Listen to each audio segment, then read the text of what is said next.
nasi kita.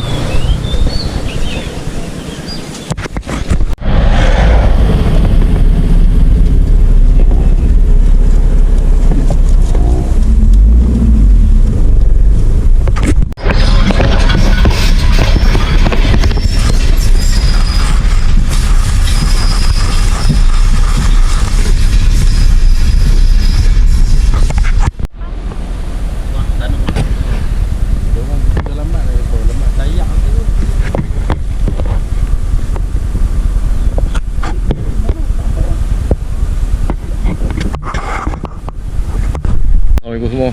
Ni dia. Dah sampai dah. Oh, dah sip dulu kita. Ni, sip dulu.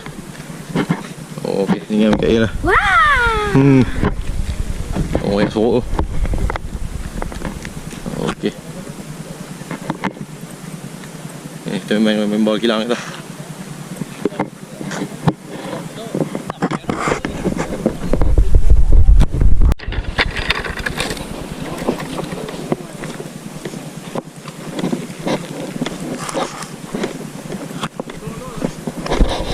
Hả? Tôi ai? Rồi tôi. Bawa mọi dữ lah.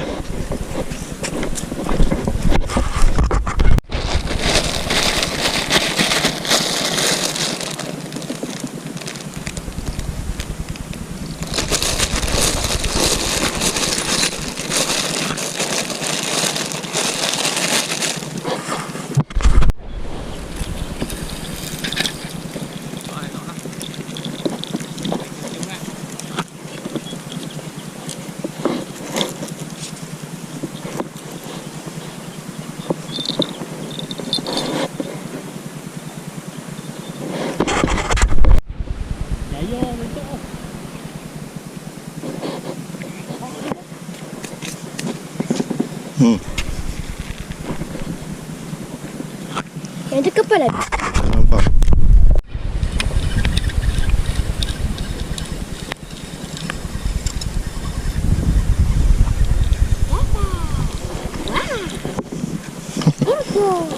Guruk.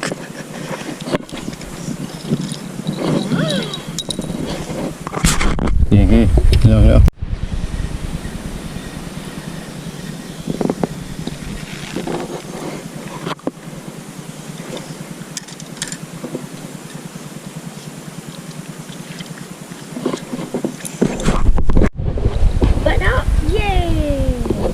Dah pergi buka-buka ikan bul ni. I finally got one. Dah Mikael ni. Buka ikan kat sini bul tu lah.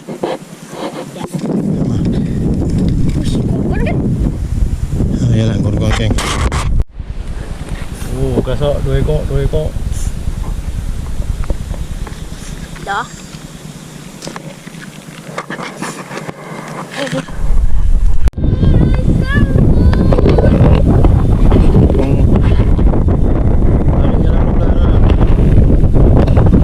Okey, kilang kita.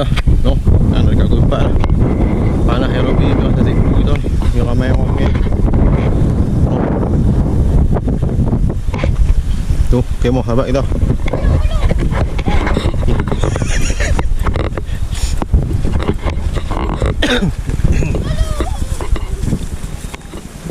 Oh, pukul 4 kita balik memang tu.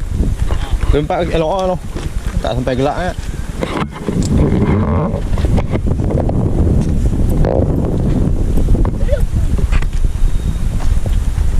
Tengok ikan tu.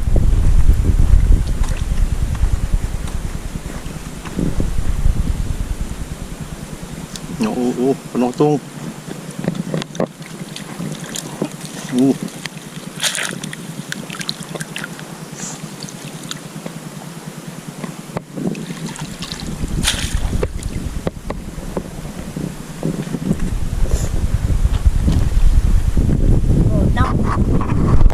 Okey geng. Sekarang dah pukul 4 dah. Kita nak balik lah. Kita nak kemas sikit lah. Ni hasil kita lah. Nak beri biar ni. Dia banyak lepas. Boleh lah ni, boleh tangkap sikit ni. Kalau ikut dapat 2 kilo juga lah tadi. Dia banyak lepas lah tadi. Tu ni, kat ni bawah ni serim kan. Serim kan. Ni saya punya ni. Okey kelah. Pihak Cik Mat punya duduk kat jaring hijau tadi. Saya tunjuk video tadi tu. Okey, dah. Tu noh, kita nak tunggu kita punya danau senja tu. Okey tuan-tuan, noh. Semoga kita jumpa lagi di video selanjutnya. Assalamualaikum.